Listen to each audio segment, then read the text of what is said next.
कंपनीमध्ये काम करताना उभं आयुष्य कसं जातं हे जवळून पाहिल्यामुळं लक्षात येतं की खरंच नांगरण्यासाठी जाणकार बैल वापरल्या जातात. बाकी वापरण्यासाठी हे छोटे मोठे करण्यासाठी गोरे गोरे वापरल्या जातात. पण जेव्हा नांगरायचं असेल तर जुने शेतकरी जाणकार लोकांना वापरतात. तर ही बैलाचीच उपमा तथागताने अरहंताला दिलेली आहे एका गवळ्याच्या संदर्भात. ते म्हणतात की मोठी नदी जर पार करायची असेल तर माझा जाणकार शेतकरी मोठ्या मोठ्या बैलांना पहिल्यांदा त्या धारेमध्ये बिनधास्त विश्वासानं सोडतो. त्याला माहीत आहे की माझे हे बलवान बैल सहज ही धार तिरपी तिरपी तिरपी करत पार करू शकतो. त्यांना पाहून बलवान बलवान गायी बिनधास्तपणे उड्या मारतात. त्या बलवान गायीला पाहून जे द्रबल द्रबल बैल आहेत तेही हिंमत करतात आणि मग त्यांना पाहून द्रबल द्रबल गायी त्याही हिमती करतात. पाहता पाहता छोटे छोटे बछडे हेही बी उड्या मारतात आणि तिरपे तिरपे तिरपे काठाला लागतात. भिक्षूंनो, तो जो बलवान बैल आहे मी त्या अरहंताला म्हटलेला आहे, त्या बलवान गायी आहे मी त्या अरहंत भिक्षुणीला म्हटलेला आहे. द्रबल बैल आणि द्रबल गायी मी जे म्हटलेलं आहे ते जे मार्गावर आहे त्यांना मी म्हटलेलं आहे. आणि जे छोटे छोटे बछडे आहेत ते सगळे श्रोतापन्न सकृतगामी अनागामीला मी म्हटलेलं आहे. पण तुमचे भगवान एवढे महाकारुणिक आहेत, नुकतंच जन्मलेलं जे गायीचं बछडं आहे त्याला गोदमध्ये घेऊन ती नदी पार करतात.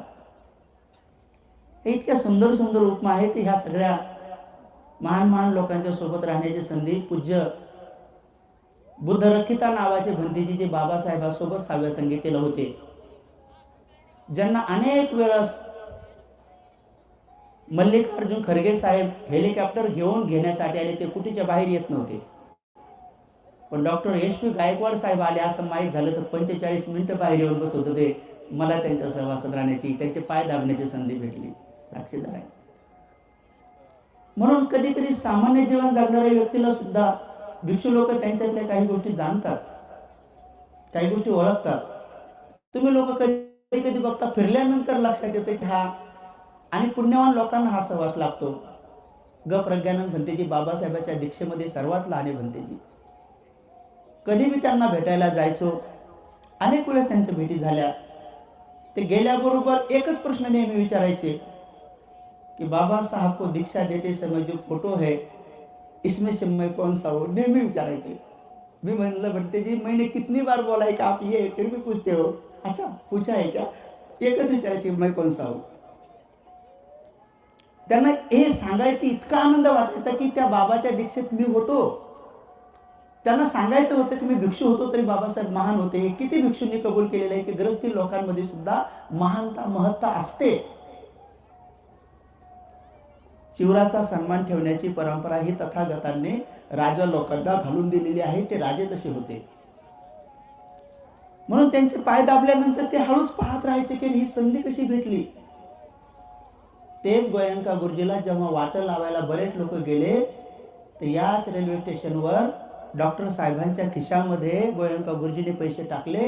हे पैसे तुम्हाला कामात येतील. जगाच्या पाठीवर विपස්සनेचे 300 अधिक सेंटर निर्माण झाले. 5 कोटीच्या वर लोक विपස්සना करून बाहेर निघलेत. हे तिसरं महायुद्ध थांबण्यासाठी त्यांची मोठी भूमिका आहे. भारतात टोकाचा जातीवाद सध्या नाही. जो वरवर दिसतो तो नाही. केवळ विपस्सी लोकांमुळे नाही. एवढं मोठं काम एक सत्पुरुष करून जातो. तो डॉक्टर सोनी यांच्या घरी मांडले शहरामध्ये या तिघांची भेट होते. सयाजी उबाकीन गुरुजी, गोयंका गुरुजी आणि डॉक्टर बाबासाहेब आंबेडकर. तर डॉक्टर बाबासाहेब आंबेडकरच गोयंका गुरुजीला भारतात पाठवतात. ते सर्वात शेवटी सांगतात हे किती मोठी किमया आहे. म्हणून भ्रम भ्रांती एवढी टोकाची असते. लवकरच आपल्या पुण्याने डॉक्टर सोनीची नाथ भारतामध्ये येणार आहे. सगळं डॉक्युमेंट सहित येणार आहे. माझे खूप प्रयत्न सुरू आहेत. आमच्या प्रज्ञाशील भंतेजीची खास उपासिका आहे. तेव्हा विपස්සनेला बाबासाहेबांनी नाकारलं. हा भ्रम भ्रांती लवकरच दूर होईल जर तुम्ही मैत्री दिली. मला आयुष्य मिळालं, पुन्हा माझा कॅन्सर जर नाही बाहेर आला तर नक्की ते काम होईल. भारतामध्ये ती एक काम होईल, लवकरच होईल. उपासक उपासिकांनो, ह्या सगळ्या गोष्टी जेव्हा आपण बारीक पद्धतीने पाहतो तेव्हा निश्चित स्वरूपात लक्षात येतं की याच्या पाठीमागं तुमच्याकडे पुण्य, कुब्बे चकत पुण्यता, पूर्व जन्माचा पुण्य साठा असावा लागतो. पिताच्या पुण्याईनं हे काम भालराव साहेब तुमच्याकडे आलं. तुमच्या वडिलाची खूप पुण्याई होती. तुमच्या वडिलाचा तुम्ही भरपूर वासा सोबत घेतला, पण अनेक अशा गोष्टी आहेत की तुम्हाला तुमच्या बापासारखं नाही होता येणार. पुढच्या वेळेस तुम्ही आम्हाला वंदाने म्हणा का नका म्हणा, पण खरं सांगणं, अनेक लोकांच्या सहवासात राहिल्यानंतर लक्षात येऊन जाते की ज्यांचा पेन कधीच नाही खाली थांबला, ज्यांनी हा सगळा इतिहास मोठाचा मोठा इतिहास सगळ्या भंतीजींच्या नावानिशी प्रत्येक धर्मपरिषदेतला अंश कितीतरी वेळेस प्रवासामध्ये पाहिला, म्हणून आज त्यांची जागा सन्मान इथं नेहमी असते. तर प्रत्येक माणूस जिवंतपणे तुम्ही डोळ्यानं पाहत, प्रत्येक माणूस आपले कर्म करून जातो तर आपलं फळ घेऊन जातो. म्हणून बौद्ध लोकांनी, पूज्य भंतीजींनी जो आता उपदेश दिला, आम्ही लहान भंतीजी आहेत, पण हे महावीर भंतीजींनी जो उपदेश दिला, हे जर खरं आहे असं सांगायचं असेल तर शेवटच्या भंतीजींना तेच सांगावं. त्यांनी जे सांगितलं तेच सांगत राहावं. आपोआप लोकांना सांगायची गरज पडणार नाही. त्यांनी सांगितलं दुसऱ्याने तेच सांगावं, तिसऱ्याने तेच सांगावं, चौथ्याने तेच सांगावं, लांबच्या मोठ्या भंतीने तेच सांगावं. लोक म्हणतील हे सगळे भंतीचे येडे नाही. आमच्या 2-4 जण म्हणतील की हे येडे आहेत, यांना कसं म्हणतील? हिंमत आहे का कोणाची म्हणायची? तर हे प्रयोग आम्ही औरंगाबादला केला. जेव्हा औरंगाबादला आम्ही 2-3 भंतेजी पुनर्जन्मावर बोलायचे, तर काही लोक 1-2 भंतेजीला त्यांच्या नगरातून काढून दिलं. पण जेव्हा तिथं मोठ्या भंतेजींना विनंती केली आम्ही की तुम्ही बोलणं सुरू करा ना, नाही तर तुम्ही सांगणं तरी सुरू करा आम्हाला की हे नाही म्हणून, मग त्रिपिटक खोटं असं तुम्ही आम्हाला तरी सांगा.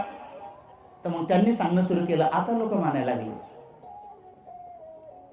म्हणून भगवान बुद्धाचा धम्म काय आहे काय नाही, अनेक लोक व्हॉट्सअप युनिव्हर्सिटीचे विद्यार्थी आहेत, आपल्याकडे फेसबुक युनिव्हर्सिटीचे विद्यार्थी आहेत, हे ट्विटर, इंस्टाग्राम, हे सोशल मीडियावर प्रसिद्धीचं या सगळ्या गोष्टीचं जे काही लेखा झोका करतात बिचारे इकडचं तिकडचं घेऊन, त्याला मी नेहमी कलेक्टर म्हणतो. तर आपल्याकडे कलेक्टरांची संख्या जास्त आहे. कलेक्टर म्हणजे प्री, मेन आणि ओरल परीक्षा पास होऊन झालेले कलेक्टर ते वेगळे. हे म्हणजे इकडून तिकडून कलेक्ट करायचं, त्याचे टर करायचे, याचं नाव कलेक्टर. तर कलेक्टरांची संख्या खूप आहे. त्यामुळं कधी कधी लोकांना तिकडे वाचल्यामुळे त्यांना असं वाटतं की हेच खरं आहे, ते त्रिपिटक वाचतच नाही. म्हणून नेहमी कोणाला जरी एखादी गोष्ट खरी आहे का खोटी आहे काय बघायचं असेल तर तुम्ही त्रिपिटकाचा आधार घ्या. त्रिपिटकाचा इतिहास कधी कधी आमचे महावीर भंते सांगायचे अगोदर. मी तरी या मताचा आहे की महावीर भंतेजीने सांगितलेली एक गोष्ट 100% खरी आहे. मी त्या मताचा आहे. बाकी तुम्ही कशा आहेत मला नाही माहित, पण मी त्या मताचा आहे. खरं आहे त्यांचं, काहीच खोटं नाही आहे. कारण त्यांच्या मनात त्यांनी काहीच सांगितलेलं नाही, ते सगळं त्रिपिटकात आहे. ज्यांच्या वाचण्यात आलं त्या भंतेजीला शंका उत्पन्न होत नाही. ज्यांच्या नाही वाचण्यात आलं त्यांना शंका उत्पन्न होऊ शकते. ज्यांच्या वाचण्यात आलं त्यांना बरं नुसतं वाचण्यात येऊन चालत नाही, तर वाचण्याबरोबर हे पुढं चालून थोडं आचरणात आल्यानंतर, विपස්සना केल्यानंतर हे अनुभवाला बी येणं सुरू होऊन जातं. म्हणून उपासक उपासिकांना मी फार जास्त आज बोलणार नाही. मी आज तुम्हाला एक छोटासा सुंदरसा एक खरा इतिहास सांगणार आहे की जो श्रीलंकेमध्ये एका ग्रंथात माझ्या वाचण्यात आला. नेहमी माणसाने एक गोष्ट ध्यानात ठेवली पाहिजे की आपण जेवढं वाचन केलंय तेवढेच ग्रंथ जगात आहेत असं कधी नाही विचार केला पाहिजे. असं कधी नाही विचार केला पाहिजे. ते पहिलं मला बी थोडंसं वाटायचं. मी माझं नेहमी सांगतो, अहो माणसामध्ये गर्व, अहंकार, प्रसिद्धीचे इतक्या लवकर येते कधी कधी. मी जेव्हा नामांतराला उपोषणाला बसलो होतो तर सर्वात लहान होतो मी त्या 16 सर्वात लहान मी 11वीला होतो. आणि चरणसिंग आझाद तेव्हा कमिशनर होते, त्यांच्या हाताने आम्ही ते लिंबू पाणी घेतलं. ते दुसऱ्या दिवशी लोकमत पेपरला फोटो आला, त्या सगळ्याचे तोंड आले, माझं डोकं चाललं. मी लहान होतो, मागे ठेवलं. 4 वर्ष तो पेपर मी जपून ठेवला होता. 4 वर्ष कोणाला बी पेपर दाखवायचो मी, म्हणायचे हे बघ माझा पेपरला फोटो आला. माझे मित्र म्हणायचे तोंड कुठे आहे? मला तोंड असो नसो, हे बघ शर्ट बघ ना, शर्ट माझंच आहे. ते शर्ट मी 5 वर्ष जपून ठेवलो. तुम्हाला काय वाटलं की तुम्हालाच काय अहंकार, गम? आम्हाला बी होते ते, आम्हाला बी होते. तुम्हाला काय वाटलं? तुम्हाला नका वाटतंय का? अहो मी भिक्षू होण्याच्या अगोदर 3 वर्ष फॅरन लावली, पण काळाच राहिलो. आता आहे ते आहे, जे आहे ते खरंच सांगतो. आता ती गोष्ट सांगू नाही, पण भिक्षू झाल्यावर मी 6 महिने लावली. खरं सांगतो, भिक्षू झाल्यावर मी लावली. पण मला विपश्यना भेटली त्याच्यानंतर कधीच नाही लावली, आतापर्यंत नाही लावली, आता नाही लावली. तुम्हाला काय असं वाटतं की बाबा त्या गोष्टी तुमच्यातच ऐक नाही, त्या ठीक आहे, मान सन्मान आदर सत्कार. पण जसं एकदा भिक्षूंना कळणं सुरू झालं तर मग ते सगळे भिक्षू, आमच्यासारखे नवे नवे भिक्षू सगळेच आता आपोआप ह्या प्रवाहात चालले. त्यांना कळू लागले की नाही, ह्या सगळ्या गोष्टी नश्वर आहेत. तुम्हाला काय असं वाटतं की आमचे अनेक भिक्षू सोशल मीडियावर नाहीत, पण त्यांची महत्ता, त्यांची विशेषता फार वेगळी आहे. आजही लोक त्यांना, या बुलढाणा जिल्ह्यात, अकोला जिल्ह्यात तिकडे तिकडे जातो, मला आजही पूज्य धम्मसेवक भिंतीजीला लोक चालतं फिरतं बुद्ध म्हणतात. तुम्ही कर्नाटकाच्या पट्ट्यात जा, आजही लोक उपाली भिंतीचे नाव काढतात. तुम्ही या मधल्या पट्ट्यामध्ये जा, आजही लोक तुम्हाला ब्रह्मदेशाच्या भिंतीचे, वज्रबोधी भिंतीची आठवण काढतात. 70 वर्ष 50 वर्ष उलटून गेले त्या लोकांना मरून, पण काल परवा जे प्रसिद्ध भिक्षू मेलेले त्यांना कोणी ओळखत नाही, गेले ते, त्यांचं नामोनिशान नहीं। क्या बात है भाई, भदंता आनंद कौशल जी को लोग भूल नहीं पाते, क्या बात है वज्रबोधी को भूल नहीं पाते, क्या बात है गोपाली जी को भूल नहीं पाते, और क्या बात है जो अभी अभी बड़े बड़े धनवान भिक्षु थे, बड़े पैसे वाले थे, उनको लोग याद भी नहीं करते। तो कुछ तो होगा। काय कारण आहे की बाबासाहेबांच्या काळामध्ये पार्लमेंटमध्ये असलेले सगळे सदस्याचे तुम्हाला नाव माहिती आहे का? ते सगळे धनवान होते, बाबासाहेब एकटे त्यांच्यात कमी धनवान होते। सगळ्या जगाला एकटे बाबासाहेब माहिती आहे, ते बाकीचे कोणालाच माहित नाही। अभ्यासकाला अभ्यास करावा लागतो म्हणून एमपीएससीच्या पोरांना तेवढी लिस्ट माहिती आहे, तेवढे सोडले तर सांगा बरं तुम्ही ते नाव, ते आम्ही पाठ केले म्हणून वेगळी गोष्ट आहे, कोणाला माहित नाही। रमाबाईच्या सोबत त्या चाळीत राहणाऱ्या जवळजवळ रमाबाईपेक्षा सगळ्याच महिला श्रीमंत होत्या। तुम्ही शोधून जर काढलं ते एकीचं बी नाव कोणाला माहित नाही, आणि रमाबाई विसरल्या जात नाही। काय कारण आहे? काय कारण आहे? काय कारण आहे? किती साध्या साध्या गोष्टी आहेत। म्हणून गोयंका गुरुजी 2 शब्दात सांगतात की जब तू चाहे सुख तब तू त्याग, जब तू चाहे सर्व सुख त्याग सर्व ही त्याग। जर तुला सुख पाहिजे तर तू त्याग करायचं शिक। त्यागाचंच नाव आहे दान, दानाचंच नाव आहे सुख, आणि सुखाचं नाव आहे त्याग। आणि जर तुला सर्व सुख पाहिजे म्हणजे आनंद पद पाहिजे तर त्याग ही सर्व ही त्याग। मग आनंद जर व्हायचा आहे तर मग नवरा त्यागावा लागतो, मग बायको त्यागावं लागते, मग पोरं त्यागावं लागतात, घरदार त्यागावं लागतं। तर कमीत कमी नवरा त्यागावा लागतो, तर उपवासाच्या दिवशी टिकली तर त्यागा। काही काही महिला टिकली त्यागायचं अशी भीती वाटते, त्याला वाटतं टिकली काढली तर पटकनच मारायचा नवरा, त्याला वाटतं असं प्राणच गुतला का कोणी टिकली, असा टर घेतात महिला। आणि नवरे बी टिकली नसले असे तोंड फुगून बसतात, जसं काय फुटते तोंड, आता त्याला वाटलं टिकलीतच प्राण आहे काय, कोण काय झालं काय नाही आहे का नाही। मग तोंड धुत टिकली पडली पाण्यात, मग पडला नवरा पाण्यात। अरे उपवासाच्या दिवशी तर कमीत कमी हे असं जीवन जगा की भगवंताने सांगितलेलं 8 शील 3 अंगांनी पालन करणं सुरू करा। पाहता काही त्याचा लाभ, भगवान बुद्ध म्हणतात की याचे लाभ काय। अनेक लोकांनी प्रॅक्टिकल करून पाहिलं पाहिजे, कुठली गोष्ट प्रॅक्टिकल करून पाहिलं पाहिजे, पण काही गोष्टी प्रॅक्टिकल नाही करून पाहिल्या पाहिजे। भगवान म्हणतात आचरण करून त्याचा जर सुखाचा लाभ येत असेल तर प्रॅक्टिकल करून पाहिलं पाहिजे। पण 20 पेल्याने माणूस मरतय तो कोणी म्हणून नाही मी पिऊनच पाहतो, काय पाहतो मी, त्यामुळे 20 पिऊन नाही पाहिलं पाहिजे, ते दुसऱ्याच पाहिलं पाहिजे। ते मेलं का बरं बाबा आपण मी मरू शकतो नाही प्यायचं। एखादा माणूस म्हणतो नाही हर एक गोष्ट मी करूनच पाहिजे, अग्नीत उडी मारल्यावर कसं जळते पावा, माराबर उडी मग आहे का नाही अवघडच का। त्यामुळे काही गोष्टी करून पाहायच्या असतात, काही गोष्टी नाही करून पाहायच्या असतात, तर दुसऱ्याचे अनुभव पाहायचे असतात की असं होतंय। म्हणून उपासक आणि उपासिकांनो फार सोप्या गोष्टी आहेत, फार कठीण नाही आहे। भगवंताचा धम्म हा सर्वात सोपा आहे, आचरण करताना थोडासा तो अवघड आहे। आचरण करत करत गेल्यानंतर तो एकदम सोपा आहे, आणि तो अनुभूतीच्या बळावर आहे।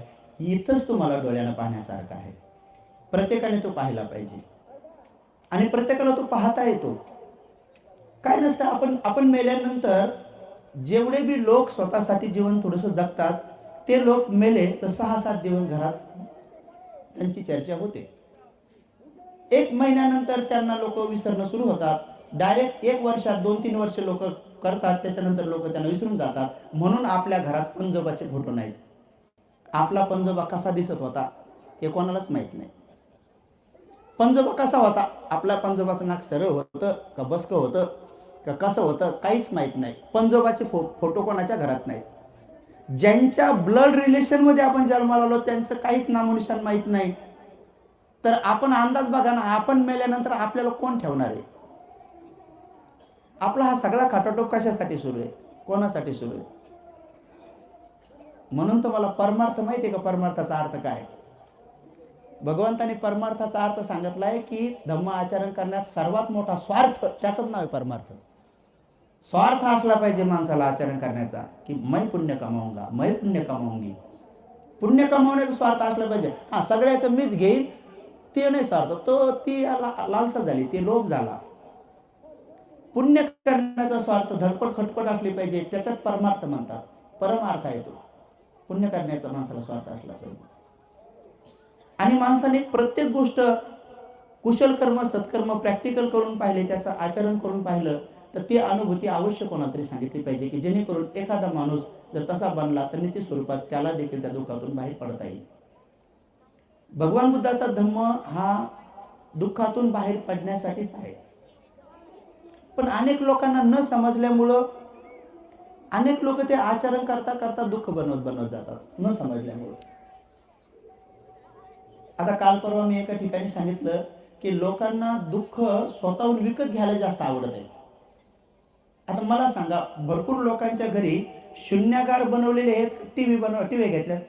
आता टीव्ही आले मोठे मोठे आल्यात, भीती एवढा आल्यात. आता कोणाच्या घरी बघा तुम्ही टीव्ही लई मोठीच मोठी. शून्यागार किती लोकांच्या घरी आहेत ध्यानाचे? शून्यागार कमी आहेत. शून्यागार कमी आहेत. पण जे दुःख आहे ना, ते दुःख लोक विकत आणतात स्वतः विकत आणतात, सगळे घरदार बसतात. तर अनेक लोकांना दुःखातून बाहेर पडण्याची चेतना उत्पन्न उपसोत आर्यवृत्तशील उपसोत करू शकतं. म्हणून त्याचा अधिक प्रचार जिकडे तिकडे होणं गरजेचं आहे. म्हणून तथागत सम्यक संबुद्धाचा सद्धम्म बाबासाहेबांना कळला. त्यांच्या लक्षात आलं की या बाकीच्यांना कळो ना कळो ते तिथे ती पेटी बरं त्या ठेवलं. कुठे ठेवलं तर तुमचा लाभदायीच होतंय, कारण हे सगळं शेतच आहे, कुठं टाका पेरा. तथागत बाबासाहेबाला हे कळलं. बाबासाहेबाला माहित होतं की माझ्या अनेक लोकांना ह्या गोष्टी नाही कळणार. हो,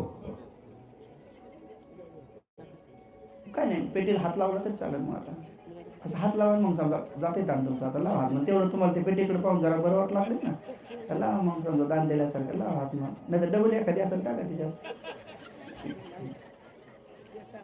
हा ठीक आहे, चांगलं झालं पोहोचलं. तर उपासक उपासिकांनो, भगवान तथागत सम्यक संबुद्ध गौतम बुद्धांच्या अगोदर काश्यप सम्यक संबुद्ध होऊन गेले. काश्यप सम्यक संबुद्धाच्या नंतर 30,000 वर्षानंतर या भद्रकल्पामध्ये चौथे गौतम बुद्ध झाले. हे भद्रकल्प आहे. या भद्रकल्पामध्ये 5-5 सम्यक संबुद्ध होणार, त्यापैकी 4 होऊन गेले. आणि आता जे येणार आहेत ते आर्य मैत्रेय बुद्ध आहेत. ज्ञानी विद्वान जाणकार लोकांचं असं म्हणणं आहे की ते बाबासाहेब आहेत.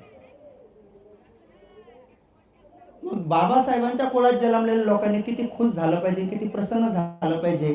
आणि जर बाबासाहेब बुद्ध होणार आहेत तर मग ज्यांना ज्यांना असं वाटतंय की ते ह्या 2-5 वर्षात अरहंत होणार आहे, त्यांना बाबासाहेबांची पूजा करण्याची काही गरज नाही. पण ज्यांना ज्यांना असं वाटतंय की आपला राग द्वेष मोह जाणार नाही, त्या सगळ्याचीच गाठ बाबासाहेबांसोबत पडणार आहे.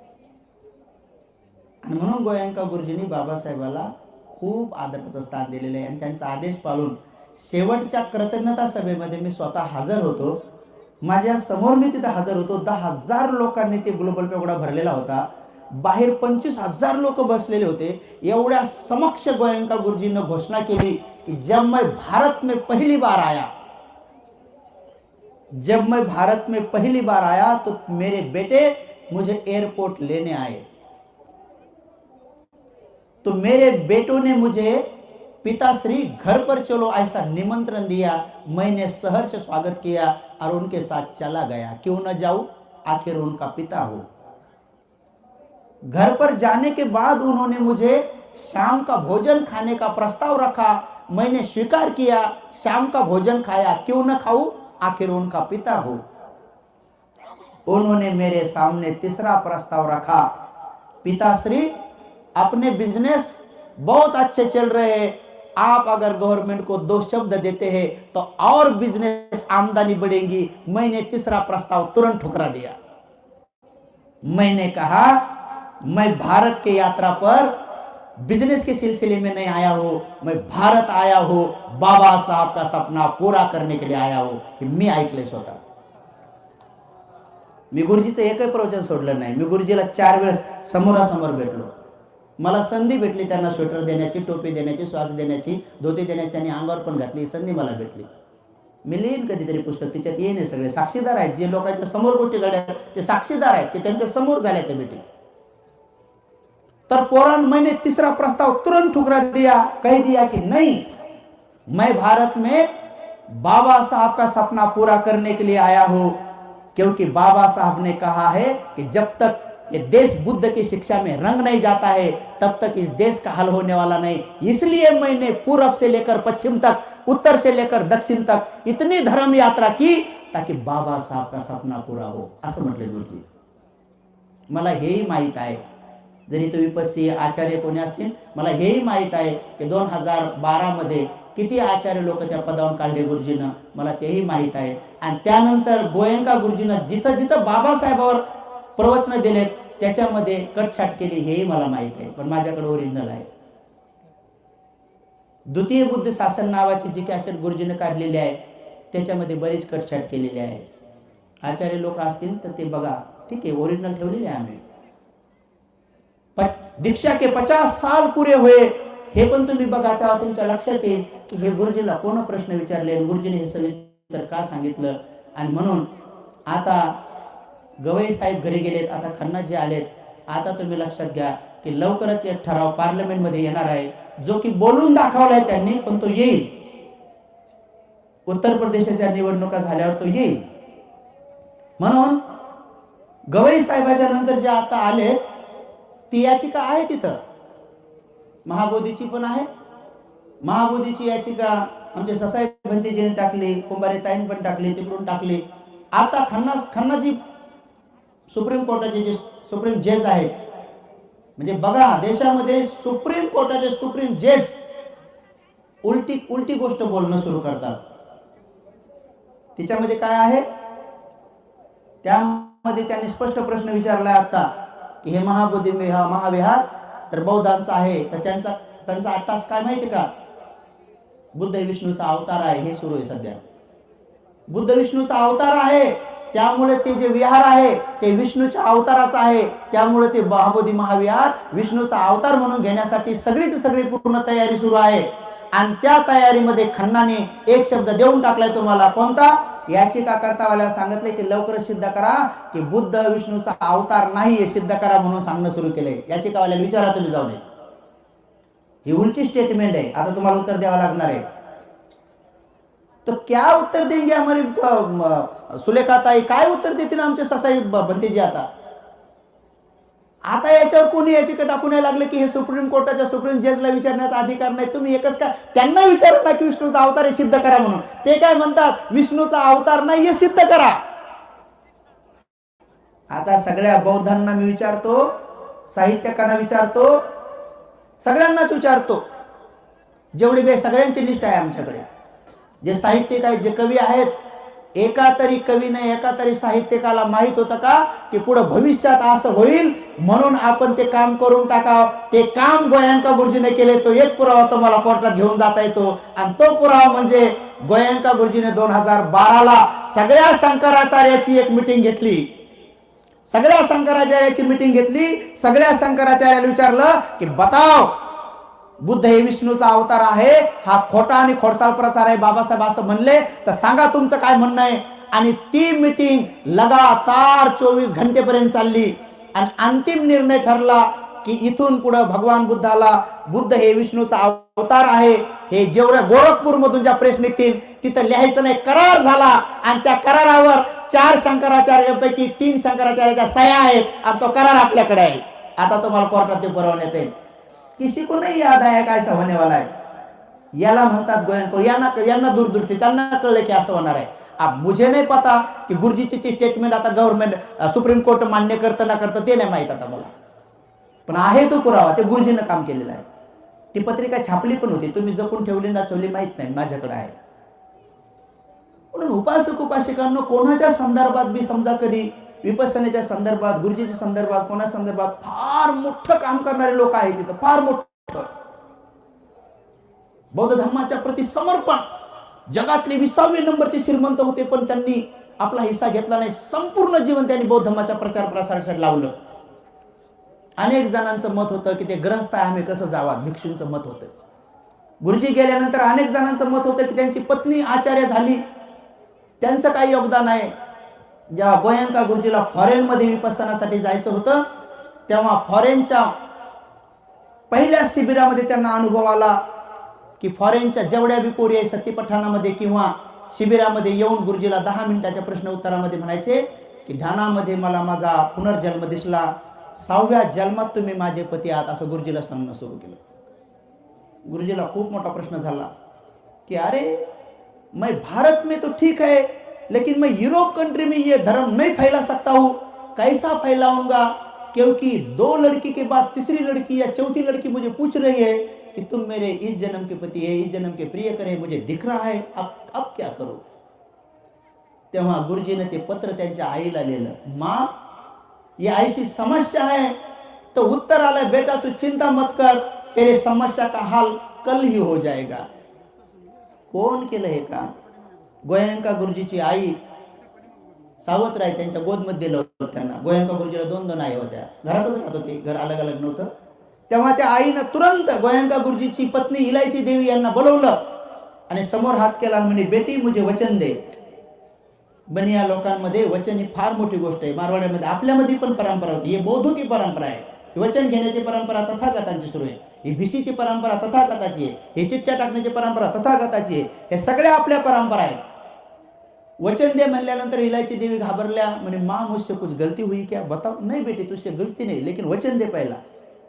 त्या लोकांना माहिती आहे की जान जाय पर वचन न जाय. वचन दिल्याबरोबर गोयंका गुरुजीची आई त्यांना म्हटली, तेरे कितने बेटे हैं? मैंने 6 बेटे. तुझे क्या क्या बनाना है? मैंने मैं चाहती हूँ इस इंजीनियर बने, ये वो बने, वो बने. तेरे 6 बेटे मुझे दे, मेरा 1 बेटा संभाल, तुझे कल भारत जाना है. बिचारीनं काहीच नाही केलं. दुसऱ्या दिवशी पासपोर्ट रेडी होता, दुसऱ्या दिवशी जगातले 20 नंबर श्रीमंत, दुसऱ्या दिवशी विसा तयार झाला आणि त्याच दिवशी दुसऱ्या दिवशी इलायची देव त्यांच्या सोबत आली. मरेपर्यंत गुपचूप शेजारी बसली. गुरुजीला कोणी जर म्हटलं की तुम मेरे इस जन्म के पति है, तो गुरुजी म्हणायचे होगा, लेकिन इस जन्म में ये है. प्रश्न सॉल्व झाला, ये प्रश्न सॉल्व झाला. तो भाई धर्म प्रचार करने में ये साधारण बात नहीं होती है. अनेक लोकांना योगदान माहित नाही की माँ रमाईचं योगदान काय आहे. अनेक लोकांना माहित नाही माँ सावित्रीचं योगदान काय आहे. अनेक लोकांना माहित नाही की माँ यशोधरेचं योगदान काय आहे. काय कारण आहे? काय कारण आहे? जेव्हा 6 वर्षानंतर कपिल वस्तूमध्ये शास्ता भगवंत अरहंतासह येतात आणि सारे तथागताला बघण्यासाठी येतात, माँ यशोधरा येत नाहीत. भगवान विचारतात यशोधरा कुठे आहेत? भगवंताला सांगण्यात येतंय की माँ यशोधरा असं म्हणतात की जर तथागतांना माझा सन्मान करायचा असेल किंवा माझं कार्याची जर विशेषता असेल तर ते स्वतः मला भेटायला येतील, मी नाही येणार. सामान्य लोकांना वाचल्यावर अहंकार वाटतो, तो अहंकार नाही, तो अहंकार नाही. काय कारण आहे की शास्ता भगवंतासाठी त्यांनी असं सांगितल्यावर भगवान बुद्धाने 1 सेकंदाचा पण विलंब नाही केला, तुरंत उठले. सारीपुत्रजी महामोगल्याने दोघांनाही सोबत घेतलं, दोघांना सांगून टाकलं यशोधरा अजून दुःखमुक्त नाही आहेत. फार वर्षानंतर पाहिल्यानंतर तथागताच्या पायाला जर स्पर्श केला तर तिला रोखू नका. आणि जेव्हा भगवंत महालात जातात तेव्हा ती बिचारी भगवंताच्या पायावर पडते. अनेक अनेक ठिकाणी त्याचं वर्णन आलेले, किती दिवसाने पाऊल आपले दिनदासीच्या दाराकडे वळले, धन्य झाले मी भाग्य उजळले, माझे भगवंत मजला मिळाले. ते वर्णन आहे काही कवीने केलेलं, काही काही गायकाने केलेलं आहे. वर्णन पूर्ण करतात समजा. तर जेव्हा पाहिल्या बरोबर राजा बिंबिसार म्हणतात भगवान तिचं हे वरवरचं प्रेम नाही आहे. मग सांगणं सुरू करतात की जेव्हा तुम्ही गेले तेव्हा तिनं सोनेरी केस ओपन केले, जेव्हा तुम्ही पायातले पादत्राणे काढले तिनं चपला सोनेरी काढल्या, तुम्ही झाडाखाली झोपतात तेव्हा ती राजमहालात गाद्या दुल्ल्यावर झोपली नाही, जेव्हा तुम्ही मातीच्या भांड्यात खातात तेव्हा ती बी मातीच्या भांड्यात खाऊ लागली. सगळं वर्णन केलं. तथागत म्हणतात, राजन तुम्ही तिच्या बाह्य गुणाला पाहून सांगतात की सद्गुणी आहे, पण मी जेव्हा पिंपळाच्या झाडाखाली बसलो तर तेव्हा बुद्ध बनण्यासाठी माझ्या पत्नीचे 2 सद्गुण मला बुद्धत्वात कामात आले आणि ती बुद्धाने केलेली प्रशंसा आहे. म्हणून मा यशोधरामुळे बुद्ध मिळतात, मा रमाईमुळे बाबासाहेब मिळतात, मा सावित्रीमुळे फुले मिळतात. तसं इलाची देवीमुळे गुरुजी मिळले. अनेक लोकांना ह्या गोष्टी माहीत नसतात, अनेक लोकांना हे समजत नाही, फार मोठ्या पारमिता असतात. म्हणून माय माऊल्यांनो, आपल्या आपल्या पोटी जे काही मुलं येतील मुली येतील, काय सांगावं की ते कोणते काम करतील काय करतील. म्हणून सदोदित येणाऱ्या सत्वाबद्दल देखील आपण नेहमी जागृत असलं पाहिजे. आणि म्हणून गर्भाशयातल्या बाळावर संस्कार टाकले पाहिजे. गर्भाशयातल्या बाळावरच गर्भधारणा होण्याच्या 6 महिने अगोदरच मुला मुलींनी लेण्यांना भेटी देणं, विहारांना भेटी देणं, विपස්සना करणं, आरएनए डीएनए तसं बनवणं सुरू करायचं. आणि तिथून पुढे ठरवून अरे मला एक पुत्र किंवा पुत्री जन्माला आणायची, तर मग तसं ठरव, त्याला म्हणतात संस्कार टाकणं.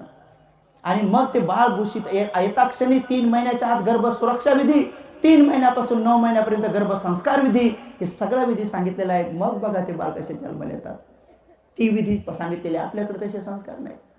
बाळ जन्मल्या बरोबर त्याच्या कानामध्ये प्रथम बुद्ध वचन म्हणा, डोळ्याने त्याला पहिल्यांदा बुद्ध पाहू द्या. आपल्याकडे पहिलं वचन ते नसते, आपल्याकडे कान फुकून घेतात. कान्या कान्या कुर, म्हशी गेल्या दूर, पाय कान फुकून घेतात. एका बाईने माझ्या समोरच कान फुकले. म्हणलं आई तुमच्याकडे जॅपनची डिग्री का हे कान फुकायची? मी ते पोरग जवळ घेतलं, मी कान फुकले. म्हणलं ह्या आईचा मंत्र निघून जा आणि माझा मंत्र याच्या हृदयात जाय. मी म्हणलं बाळा कान्या कान्या नको खाऊ, पेढे पेढे खाय आणि इलायतीला जाय, पेढे पेढे खाय अमेरिकाला बी जाय, आणि पेढे पेढे खाय जमलंच तर पार्लमेंटमध्ये बी जाय, नाही तर प्रशासनात तर नक्कीच जाय, मोक्याच्या माऱ्यावर नक्कीच जाय, असं मंत्र मी कानात म्हटलं. अनेक जणांना संस्कार माहित नाही, सुसंस्कार माहित नाही की काय केलं पाहिजे. अहो झोका देताना सुद्धा बुद्ध वचन म्हणत म्हणत म्हणत झोका द्यायला पाहिजे, हा संस्कार आहे. पण आपल्या जुन्या सगळ्या महिलांना विचारा की त्यांनी आतापर्यंत तरी कधी वंदना म्हणून किंवा गाणं म्हणून झोका द्यायला का नाही. त्यांनी झोका देता देता हाड हाडच म्हणलेलं आहे. हाड हाड कुत्रा आहे कधी माणसाचं पिलून त्याला कुत्र्यासारखं म्हणतात, हाड हाड हाड म्हणतात. मी तर गाणं ऐकलं, हाडग कुत्री बाळगणे धर आमच्या बाळाचे टंगडी. बघा टंगड्या धरायला कुत्र्याला सगळ्या झोक्यातल्या लेकरायच्या. आता असं जर म्हणलं तर कसं होईल, किती अवघड काम आहे. संस्कार ही फार मोठी गोष्ट आहे, फार मोठी गोष्ट आहे. आणि सुसंस्कार टाकणं अत्यंत आवश्यक आहे. आणि ते पूज्य भिक्खू सांगाशिवाय ही जबाबदारी कोणी दुसरं उचलणार नाही.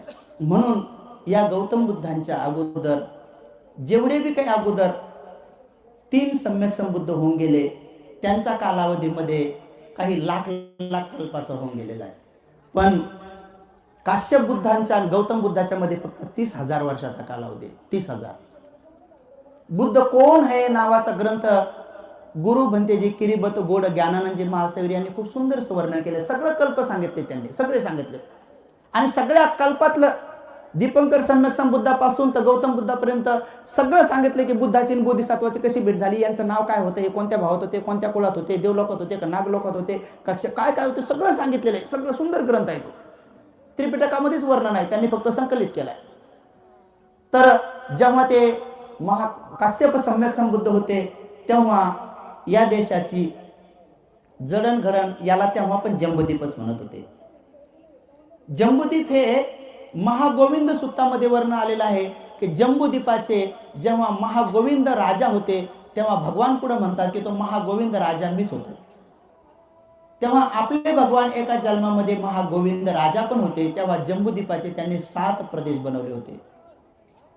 त्या 7 प्रदेशापैकी 1 नंबरचा प्रदेश अवंती प्रदेश होता आणि त्याची राजधानी माहिष्मती होती. जे बाहुबली पिक्चर मध्ये जे माहिष्मती आहे ते तिथून घेतलेलं आहे. आणि ते अवंती त्या हिरोनीचं नाव ठेवलेलं आहे, ते त्या प्रदेशाचं नाव होतं. ते आपले महागोविंद सुत्तामध्ये वर्णन आलेलं आहे. 2009च्या माझ्या कॅलेंडरमध्ये मी ते छापलं होतं.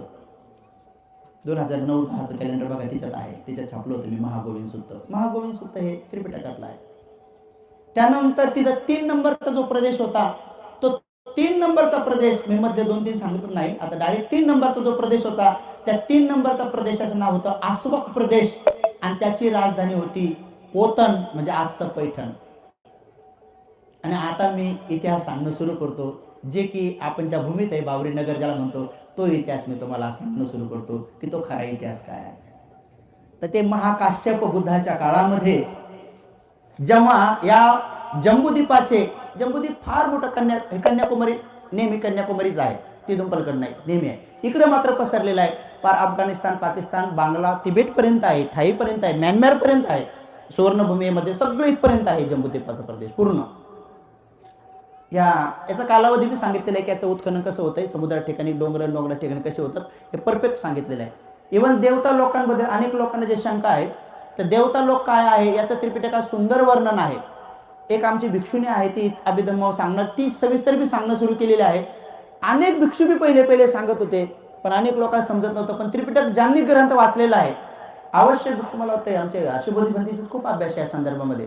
पण तुम्ही जेव्हा पेतवत्थू आणि विमानवत्थू ज्यावेळेस वाचतात त्यावेळेस तुम्हाला परफेक्ट कळून जाईल की एक क्या बात आहे, पेतवत्थू से विमानवत्थू कैसे जाते. खूप सुंदर ग्रंथ आहे ते अभिधम्माचे ग्रंथ आहे.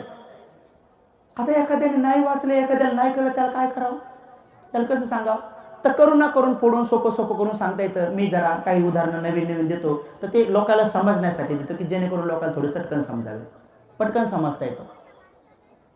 अनेक लोकांना असं वाटतं की एखादा माणूस इकडे मेला तर त्याचं चित्त तिकडे कसं जातं, हे कसं होतंय. तर त्यांना सोपं आहे. तुमच्या मोबाईलमध्ये तुम्ही मेसेज लिहिता, तर दुसऱ्याच्या मोबाईलमध्ये कसं काय जाऊन पडतो, जसाच्या तसाच पडतो.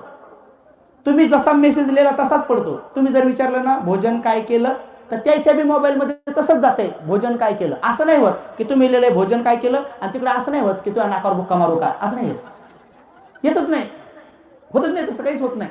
तो भाई क्या बात है, तुमने जैसा लिखा है, तुम जिस भाषा में लिखा है सेम वही भाषा उधर जाके गिरती है. ते तर काहीच नाही, वायर नाही, कायर नाही, उसको सैटेलाइट कहते तुम्हारी भाषा में, उसको बुद्ध की भाषा में समान कम्म धातु तरंग बोलते उसको. ते काय कंडिशन आहे, ध्यान केल्यानंतर कळतं अनेक लोकांना. हे फक्त केवळ बाहेरून सांगायच्या गोष्टी वेगळ्या आहेत, अनुभूतीच्या गोष्टी वेगळ्या आहेत. आणि म्हणून उपासिकांनो, जेव्हा या संपूर्ण जम्बूद्वीपाच्या भागामध्ये जेव्हा ते काश्यप बुद्ध झाले होते, तेव्हा एका महान प्रदेशामध्ये एक ब्राह्मण जन्माला आला आणि त्याचे 16 शिष्य झाले. ते सगळे लोक लाकडाचं काम करणारे होते. त्यांचा तो प्रमुख होता आणि त्यांनी 16 शिष्य बनवले होते. आणि त्यांनी पाहता त्यांचे 1000 शिष्य बनले होते. असे 16,000 शिष्यांचा गुरु जे होते ते काष्ट घराणं ज्याला म्हणतात आताच्या काळामध्ये, तेच ते होते. तर ते नक्षी कामामध्ये आणि लाकडाच्या कामामध्ये एवढे तरबेज होते. आणि तेव्हा छोटे राज्य झाले होते की नावाच्या राजाकडे आणि इकडच्या सगळ्या राजाकडे. यांना राजा घोषित करण्यासाठी 16,000 जणांनी मिटिंग घेतली आणि त्यांनी एकमतानं ठेवलं की आपण यांना राजा म्हणून घोषित करू. आणि मग 16,000चा राजा त्या काळातल्या प्रदेशात सर्वात मोठं प्रदेश होतं, कारण 16,000 लोक कोणाकडे नव्हते त्या काळात. आणि मग ते 16,000 जणांचे राजा झाले. पण एवढे ते सुज्ञ होते, एवढे जाणकार होते, एवढे नम्र होते, एवढे दयाळू होते की त्या 16,000 जणांना ते आपल्या पुत्राप्रमाणे वागवत होते. आणि राज्याभिषेक होऊन अवघे काही दिवस झाले तर त्यांनी एक सभा घेतली आणि त्या सभेमध्ये त्यांनी सांगितलं की मी राजा झालो हे तुम्ही तर घोषित केलं, पण बाजूचे जेवढे राजा आहेत त्या राजांना सुद्धा मला राजा मान्य करण्यासाठी मी काही भेटवस्तू त्यांना पाठवू इच्छितो आणि त्यांच्यासोबत मित्रता करू इच्छितो. म्हणून त्यांनी एक सगळ्यांनी मिळून विमान बनवलं, त्याला यान म्हणतात. ते जे यानाला म्हणतात ना, यान परंपरा तुमको. बरं झालं त्या आमिर खाननं कमीत कमी त्या पिक्की पिक्चरमध्ये दाखवलं तर कमी कमी यान, बरं तरी झालं तेवढं. त्याच्यापेक्षा लई सुंदर असते ते यान, खूप सुंदर असते. देवलोक हा सुमेरू पर्वत आहे, हे ब्रह्मांड आहे ना, या ब्रह्मांडाच्या मध्यभागी सुमेरू पर्वत आहे एक. ते सुमेरू पर्वत आहे 84,000 योजन. 84,000 योजन म्हणजे 8,40,000 किलोमीटर. तर सुमेरू पर्वताच्या मध्यभागी 84,000 योजन पर्वत आहे. आणि त्या पर्वताच्या उंच शिखरावर तुषित देवलोक राहतात आणि 42 वर तावतीस राहतात, 21 वर यामा राहतात आणि सर्वात खाली चातुमहाराजिक राहतात. आणि त्याच्या बरोबर खाली 4 नरक लोक आहे, त्याच्या खाली बरोबर त्रिपिटकात आहे, त्याच्या खाली बरोबर नरक लोक आहेत 4. हे 4 असुर नर आहे, जे तिरछान जे 4 आहेत त्याच्या खाली. आणि हे जे सुमेरू पर्वताचा असा गोल भाग आहे, याच्या मध्यभागी 84,000 योजन म्हणजे 8,40,000 किलोमीटर रुंद भी आहे, लंबा भी आहे, उंच भी आहे. तो पहाड आहे तो. आणि तो मानस सरोवर जे बाबासाहेब म्हणतात तो तिथे आहे. बाबासाहेब म्हणतात ना की 4 चतुर्दीपाल आले ना महामायाला उचलून घेऊन गेले, ते तिथे घेऊन गेले. ज्याला कोणाला पाहायचं सांगतो ते कसं आहे, ते उंच आहे. आणि त्याच्या गोल साईडला जेव्हा 84,000 योजन पर्वत संपतो त्याला लागूनच एक समुद्र आहे, असा गोल आहे सगळा. आणि तो समुद्र बी इतका लंबा आहे, एवढा लंबा आहे, त्याचं बी वर्णन केलं किती किलोमीटर आहे ते बी सांगितलेलं आहे. आणि तो समुद्र संपल्यानंतर दुसरा एक पर्वत आहे, गोल आहे. आणि तो पर्वत संपल्यानंतर तिसरा समुद्र आहे आणि मग पर्वत रांग आहे. असं करत करत करत 7 पर्वत आणि 7 समुद्राच्या रांगा आहेत. आणि म्हणूनच गाण्यामध्ये सुद्धा 7 समंदर पार में तेरे पीछे पीछे आ गया असं म्हणतात. 8 समंदर नाही म्हणत कधी कोणी. तुम्ही ऐकलं का कधी 8 समंदर पार में तेरे पीछे असं म्हणतात का? हे गाणं म्हणून तुम्हाला असं वाटतंय, पण याचा अर्थ माहितीये का काय? तर 7 समंदर पार में तेरे पीछे पीछे आ गया म्हणजे 7 समुद्राच्या पलीकडे देवलोक जातात. म्हणजे तो देवलोकात गेलाय आणि ही त्याच्या मागे मागे गेली, तर देवलोकात भांडण करत करत जात आहेत. देवलोकात कसं जात आहे? दानं ददंतु सद्धाय शीलं रक्षन्तु सबदा भावना भिरता हंतु गच्छन्तु देवता गता. जे नेहमी 3 रत्नावर श्रद्धा ठेवून दान देतात, मरेपर्यंत शील पालन करतात, ध्यानामध्ये रत राहतात, गच्छन्तु म्हणजे जातात, देवता गता. इथं आरंभ होण्याचा मार्ग नाही सांगितलं बुद्धाने. देवता कसं बनायचं त्याचं बुद्धाने सांगून गेले. रोज तर म्हणतात लोक, पण त्याला मराठी सांगितलं की शंका घेतात. रोज म्हणतात, भंतीजी बी म्हणतात, उपासक बी म्हणतात, पण मराठी सांगितलं शंका घेतात. मग देवता लोकात कसं जायचं ते स्पष्ट सांगितलेलं आहे. म्हणून 7 समुद्र झाल्यानंतर 7 पर्वत आहेत. आणि सर्वात शेवटचा जो पर्वत आहे 7वा, त्या 7व्या पर्वताच्या ईशान्य भागामध्ये एक दरवाजा आहे. आणि त्या दरवाजाच्या बाहेर आल्यानंतर 4 द्वीप आहेत. 4 द्वीप आहेत. त्या द्वीपापैकी एक जम्बूद्वीप आहे. आणि त्या जम्बूद्वीपामध्ये जेव्हा रात्रीचे 12 वाजतात तेव्हा कुठं 2:30 वाजतात, कोणा 3 वाजतात, कुठं 3:30 वाजतात, कुठं 5 वाजतात, त्या बाकीच्या 3 द्वीपावर. आणि जेव्हा इकडे दिवसाचे इतके वाजतात तेव्हा रात्रीचे तिकडे वाजतात, असं वर्णन त्रिपिटकामध्ये आहे. मग आता कोणाला जर त्या सुमेरू पर्वतावर जात असेल तर तिथं ट्रेन जात नाही, तिथं बस जात नाही, तिथं विमान जात नाही. तुमच्या नासावाल्यांना बर्मुडा ट्रिअँगलचा शोध लागलेला नाही अजून. बरं झालं ह्या वर्षीचा नोबेल पारितोषिक कोणाला भेटला माहितीये का? जे अभ्यासक आहेत सगळे गुगलमध्ये शोधा. या वर्षीचं नोबेल पारितोषिक ज्या शास्त्रज्ञाला भेटलंय त्या शास्त्रज्ञाने शोध लावलाय की माणूस अदृश्य होऊ शकतो आणि डोंगरातून इकडून तिकडे जाऊ शकतो. हे तुमच्या शास्त्रज्ञ म्हणतोय, त्यांना नोबेल भेटलं या वर्षीचं. जा गुगलला शोधा. बरं झालं कमीत कमी आता एक रेफरन्स तरी आला. शास्त्रज्ञ म्हणायला लागलेत आता. शास्त्रज्ञ म्हणतो की माणूस अदृश्य होऊ शकतो आणि माणूस डोंगरातून इकडच्या तिकडे पार जाऊ शकतो. त्यांना नोबेल पारितोषिक भेटले ह्या वर्षीचं. गुगलवर गेल्यावर तुम्हाला सापडेल त्यांचं नाव पण. आणि म्हणून महाकाश्यप सम्यक संबुद्धाच्या काळामध्ये जेव्हा हे लाकडाचं काम करू लागले तेव्हा सगळ्यांनी इतकं सुंदर विमान बनवलं आणि ठरवलं की आजूबाजूच्या सगळ्या राजांना आपण हे विमान बक्षीस देऊ. मग त्यांनी त्याचा बारीक स्वच्छ छोटे विमानं बनवले की जेणेकरून ते सगळ्यांना भेट म्हणून पाठवायचे. भेट पाठवता पाठवता ते किकी नावाच्या राजाच्या तिकडं काशीला पण त्यांनी एक भेट पाठवली आणि सांगितलं की मी आमका आमका राजा आहे आणि माझ्या राज्यामध्ये 16,000 लोक आहेत. त्यांनी सहर्ष स्वागत केलं की मी तुम्हाला राजा म्हणून स्वीकारतो. आणि त्यांनी सगळीकडे भेट म्हणून मित्र म्हणून पाठवली. आणि ती भेट जेव्हा तिकडे गेली तेव्हा तिकडे काश्यप बुद्ध होते. त्या राजानं असा विचार केला की इकडून ज्या मित्रांनी भेट पाठवलेली आहे विमान छोटं लाकडाचं, आता मी त्यांना काय पाठवू? मग त्यांनी मात्र सोन्याच्या ताम्रपटावर 3 ठिकाणी बुद्धाचे गुण, धम्माचे गुण, संघाचे गुण लिहून पाठवले. इतिपिसो भगवा स्वाख्यातो भगवता सुपटिपन्नो भगवता. आणि ते यांना पाठवले. यांच्याकडे ते गुण आल्याबरोबर राजा होऊन थोडे दिवस झाले होते, काही जास्त कालावधी झाला नव्हता. नेमक्याच भेटी पाठवणं सुरूच केल्या होत्या. अजून राज्यकारभार बी राहिला होता, सगळंच राहिलं होतं. आणि जसंही त्यांनी ते 3 बुद्धाचे धम्माचे संघाचे गुण वाचल्याबरोबर त्यांनी असा निर्णय घेतला की मला त्या भगवान बुद्धाच्या दर्शनासाठी जायचंय, मला राजा नाही व्हायचंय. त्यांनी तुरंत आपल्या मोठ्या शिष्याला बोलवलं आणि म्हणे पुत्र मला भगवान बुद्धाच्या दर्शनासाठी काशीला जायचं आहे, आता तू राजा हो, मी 7 दिवसानंतर ग्रहत्याग करणार आहे. तर तो म्हणाला, लहानपणापासून मी तुमचं अनुकरण करत आलोय, मला राजा व्हायचं नाही, तुम्ही 2 नंबरवाल्याला बोलवा. असं करत करत 16 जणांना विचारलं, ते 16 पण म्हणाले, आम्ही पण तुमच्यासोबत बुद्धाच्या दर्शनासाठीच येतो, आम्हाला राजा व्हायचं नाही आहे. याला म्हणतात गुरु, याला म्हणतात शिष्य.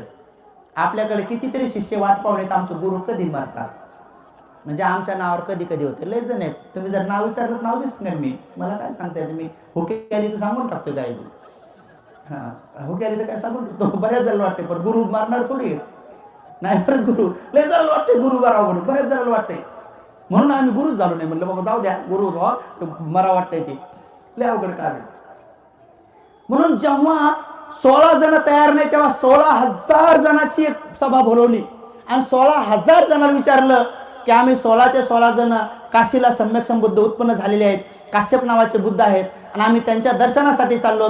तुमच्या 16,000पैकी ज्याला कोणाला राजा व्हायचं त्याने राजा व्हा, 7 दिवसानंतर आम्ही सोडणार आहे. एक मताने 16,000 जण म्हणाले की आम्हाला कोणालाच राजा व्हायचं नाही, हे राज्य सोडून आपण 16,000 ते 16,000 पण जाऊ. कसं असेल ते राज्य, कसं असेल त्यांची श्रद्धा. आणि खरंच ते 16,000 ते 16,000 सुद्धा त्यांच्या नेतृत्वाखाली इकडून पायी पायी पायी पायी निघाले.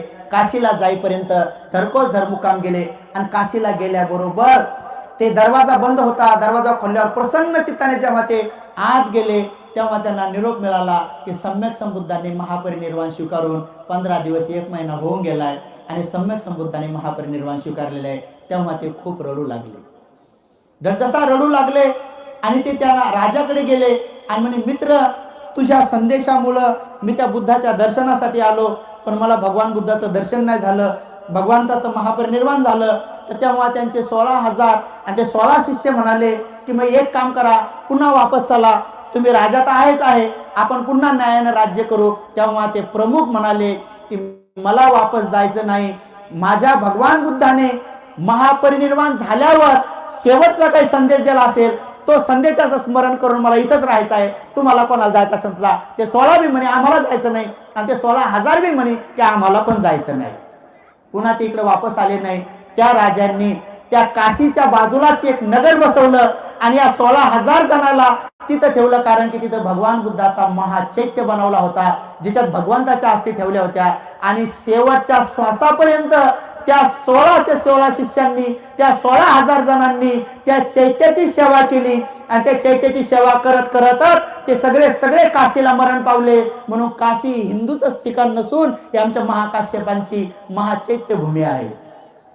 महाकाश्यपांनी जेव्हा शरीर सोडण्याचा महाचैत्य बनला तर यांनी सगळ्यांनी तिथे सेवा केली आणि सेवा केल्यानंतर जेव्हा ते सगळे मरण पावले, त्रिपिटकात वर्णन आलंय की ते 16चे 16,000 जण सुद्धा या प्रमुखासोबतच आपल्या आपल्या आपल्या पद्धतीनं देवलोकात सगळे गेले. कोणी खालच्या देवात, कोणी असे करत करत ब्रह्मलोकात सगळे गेले. सगळे ब्रह्मलोकात उत्पन्न झाले. आणि त्या काश्यप बुद्धापासून ते या गौतम बुद्धापर्यंत 30,000 वर्षाचा कालावधी ते देवलोकातच राहिले. आणि जेव्हा गौतम बुद्ध जन्माला आले तेव्हा बरोबर बावरी म्हणून ते जन्माला आले. त्यांचे ते 16 शिष्य पुन्हा तिथं आले आणि ते 16,000 ते 16,000 लोक सुद्धा पुन्हा तिथं जन्माला आले आणि हे सगळे राजघराण्यात जन्माले.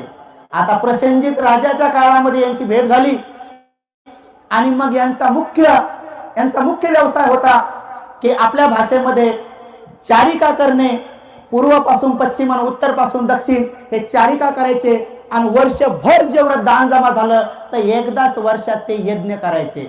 त्यांचा यज्ञ असा होता ज्याच्यामध्ये पशुबली नव्हता, ज्याच्यामध्ये कालवडी, गाई, म्हशी, बछडे किंवा मानव बळी नव्हता, तर ते शुद्ध तेल तुपाचा अशा प्रकारचा यज्ञ करून ते ब्राह्मणांना त्या काळामध्ये सोन्याच्या मोहरा दान करत होते.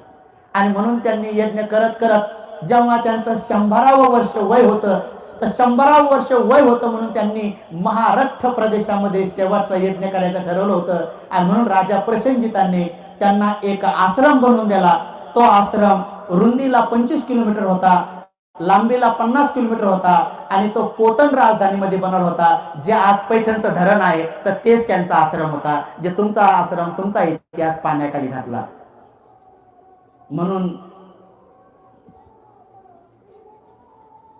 अरे चालूच आहे का, बरं झालं. म्हणून म्हणून ते पवाराचं तोंड वाकडं झालं. येते मला मध्ये मध्ये होती, ते सांगन तुम्हाला. आता हे भूम मध्ये कोणाचं होणार ते सांगतो. आता भूम मध्ये सुद्धा आता स्तूप सापडलाय, आणि भूम मध्ये सेम पैठण सारखं धरण सँक्शन झालंय, सेम. आता हे आपल्या माघारी आपला इतिहास पाण्याखाली झाकलाय, माहित नव्हतं, पण भूम आता पाण्याखाली घालणार आहेत. म्हणून जागृत लोकांनी आता भूम ज्याला युनो पर्यंत गेलंय बुलढाणा जिल्ह्यात, आता तिथं धरण सँक्शन केलंय. आमचे ज्ञानज्योती भंतेजी बिचारे पैदल पैदल पंढरपूरला जातात, लोक त्यांना RSS म्हणतात. अरे बाबासाहेब म्हटले होते की हे पंढरपूर, हे बालाजी, हे सगळं हे बुद्धाचे विहार आहे, मी सिद्ध करून दाखवीन.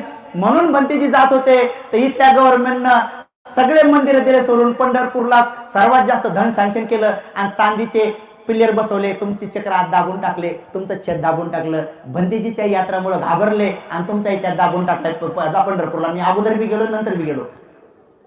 तर जेव्हा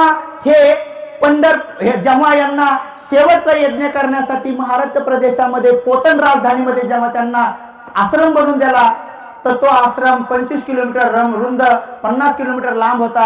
आणि ते इथं आले आणि त्यांना शेवटचा यज्ञ इथं करायचं ठरलं. आणि जेव्हा शेवटचा यज्ञ त्यांनी केला, तर त्या यज्ञाची ख्याती पार उत्तर प्रदेश, बिहार प्रदेशापासून जिकडे तिकडे गेली. सगळ्या प्रदेशातले जिकडे तिकडचे ब्राह्मण आले होते, आणि त्यांनी सगळ्यांना 500 त्या काळामध्ये सोन्याच्या मोहरा दान केल्या आणि यज्ञ केला. आणि गोरा पान तो बावरी, उंचपुरा ब्राह्मण, शील संपन्न ब्राह्मण, ब्रह्मचर्याचं पालन करणारा ब्राह्मण, जेव्हा तो उंचपुरा दान देऊन जेव्हा त्या रात्री बसला, तर त्यांच्या शरीरामधून अशा प्रकारचा प्रकाश येत होता, लाईट लावायची गरज नाही, प्रसन्न झाला. जेव्हा त्या सगळ्या 16,000 कुट्या आश्रमाच्या बनवलेल्या होत्या, ते सगळे त्याचा त्या यज्ञाची महत्ता पाहण्यासाठी जेव्हा आले, तेव्हा तो प्रसन्न चित्ताने सांगू लागला की धन्य झालो, माझं 100वावं यज्ञ हा खूप यशस्वी झाला, म्हणून तो खुश होता. आणि जेव्हा दुसऱ्या दिवशी एक खोटा ब्राह्मण बायकोच्या सांगण्यावरून जेव्हा इकडे आला, जा म्हणे 500 मोहरा तुमच्या वाट्यावर येतील, पण तो चुकून दुसऱ्या दिवशी आला आणि आल्याबरोबर त्याने बावरीला 500 सोन्याच्या मोहरा दान मागितल्या. बावरी म्हणाले की मी कालच यज्ञ केला आणि आता माझ्याकडे काही नाही, तुम्हाला 1 वर्षभर थांबावं लागेल. जर मला आयुष्य मिळालं तर पुढचा मी यज्ञ करीन, तेव्हा 500 मोहरी किंवा तेवढ्या मोहरा दान देईन सोन्याच्या. तुम्हाला नाही, तुम्ही राजवैद्य आहात, तुम्ही राज पुरोहित आहात, तुम्ही राजाला सांगून, प्रसिद्धीला सांगून, त्यांना सांगून तुम्ही 500 मोहरा द्या. तो म्हणाला मी यज्ञ करताना कधी कोणाला मागत नाही, मी चारिका या दिशेला करतो, जे मला वर्षभर मिळेल तिच्यामधून मी ते दान पुण्य करतो, म्हणून मी काय मागणार नाही. त्याने त्यांना शाप दिला की तुझ्या डोक्याचे 7 तुकडे होतील. 7 तुकडे ऐकल्याबरोबर बावरी ब्राह्मण हा गोरापान होता, तो एकदम काळवटल्यासारखा झाला आणि सुकून गेला. त्याच्या 16 शिष्यापैकी मोठ्या शिष्यानं पाहिलं, गुरुजी काल तुम्ही खूप चमकत होतात, आज काय झालं? अरे म्हणे त्या ब्राह्मणाने मला शाप दिला की माझ्या डोक्याचे 7 तुकडे होतील. तोही घाबरला. पण रात्रीच्या प्रहरी म्हणतात तिथे एक सम्यक देवता आली आणि त्यांनी बावरीला सांगितलं की मुनिवर तुमचा यज्ञ सफल झाला, तो ब्राह्मण खोटा होता, तुम्हाला चिंता करण्याची गरज नाही, तुमच्या डोक्याचे 7 तुकडे होत नाही. पण जर तुम्हाला याचा अर्थ पाहायचाच असेल तर गौतम बुद्ध या ठिकाणी सम्यक संबुद्ध झालेले आहेत, तुम्ही त्यांच्याकडे जा आणि तुम्ही या 7 तुकड्याचा काय अर्थ आहे ते तुम्हाला सांगू शकतील. तेव्हा बावरी ब्राह्मणाला त्या काश्यप बुद्धाच्या काळामध्ये मी राजा असताना काशीपर्यंत पायी गेलो होतो आणि त्या सम्यक संबुद्धाचं दर्शन झालं नव्हतं, पण मी त्यांच्या चैत्याचीच सेवा करत करत ब्रह्मलोकात गेलो आणि ब्रह्मलोकातून मी आता या भावात आलो, याचं स्मरण झालं. ऐकल्याबरोबर त्याचं स्मरण झालं आणि मग त्यांना उत्पन्न झालं की अरे मी त्या काळात भगवंताला पाहू शकलो नाही, काश्यप बुद्धांना, पण आता मी गौतम बुद्धाला नक्की पाहिल. आणि म्हणून त्यांनी त्याच्या 16 शिष्याला बोलवलं आणि म्हणे एक काम करा, मी 100 वर्षाचा आहे, मला तर जाता येणार नाही, पण तुम्ही काय करा, तुम्ही 16च्या 16 जण मला सोडा आणि तुम्ही त्या गौतम बुद्धाकडे जा आणि त्यांच्या शरीरावर 32 लक्षणं असतील, तुम्ही त्यांच्या शरीरावरली 32 लक्षणं पहिले पहा. जर तुम्हाला पूर्ण 32 लक्षणं दिसले तर मनातल्या मनात प्रश्न विचारा, ते तुम्हाला उत्तर देतील. आणि सगळं जर झालं तर तुम्ही तिथंच राहा, माझ्याकडे येऊ नका. आणि मग त्यांना सांगितलं की त्यांचं डोकं सामान्य लोकांसारखं नसेल, तर बरोबर सोन्याच्या डोंगरावर हिरा ठेवावा, पौर्णिमेच्या मध्यरात्री पाहावं, असं त्यांचं ऊर्ध्व शीस राहील म्हणे, मध्यभागी मासाचा गोळा राहील म्हणे, शिशोभेत राहील. त्यांचं कपाळ शक्र चांदी जे आहे ना चंद्राच्या बाजूला, ते शक्र ताऱ्यापेक्षाही चमकदार त्यांचा कपाळ राहील. दिवसा बघा रात्री बघा ते चमकदार राहील, असं मोठं त्यांचं भालपट राहील म्हणे. त्यांच्या भुवया इंद्रधनुष्य जसा बाकदार असतो आणि सुंदर नक्षीकाम सारख्या तसं त्यांच्या भुवया बाकदार असतील. दोन्ही भुवयाच्या मध्यभागी असा एक केस राहील की दुरून पाहिल्यानंतर चंदनाचा टीका दिल्यासारखं त्यांचं बोधी चिन्ह राहील म्हणे. त्याच्या खाली आल्यानंतर त्यांच्या पापण्या नेमकंच जन्मलेला बछडा गाईचं जे पिल्लू असतंय ज्याच्या मोठ्या मोठ्या पापण्या असतात तशा मोठ्या मोठ्या पापण्या त्यांच्या राहतील. त्यांचे डोळे निळे निळे राहतील, पांढर राहतील, टपोरी टपोरी राहतील म्हणे, असे त्यांचे डोळे राहतील. तुम्ही खाली आलं ह्या लक्षणामध्ये शुभचिन्हामध्ये पण सांगितलं की त्याच्या नाकाच्या नाकपुड्या लाल लाल रंगाच्या राहतील आणि त्यांचे कान लांब लांब गळ्याला टेकलेले राहतील आणि त्यांचा गळा 3 प्रकारचा सुशोभित पट्टायुक्त त्यांचा गळा, हासयुक्त अशा प्रकारचे 3 प्रकारचे गळे राहतील म्हणे. जर म्हणे तुम्ही इच्छा व्यक्त केली तर त्यांची जीभ तुम्हाला ते दाखवतील, जी सहज या कानाला आणि कपाळावर सहज पिरण एवढी शेंद्र्या रंगाची लंबी लंबी त्यांची जीभ राहील आणि त्यांचे 40 दात पांढरे शुभ्र, लहान मोठे नाही, मधात फटा नाही, उंच माग पुढे नाही, खेबडे मेबडे नाही, सुशोभित त्यांचे दात राहतील. आणि तसंच तुम्ही खाली आले तर त्यांचे आजानुबाहू राहतील.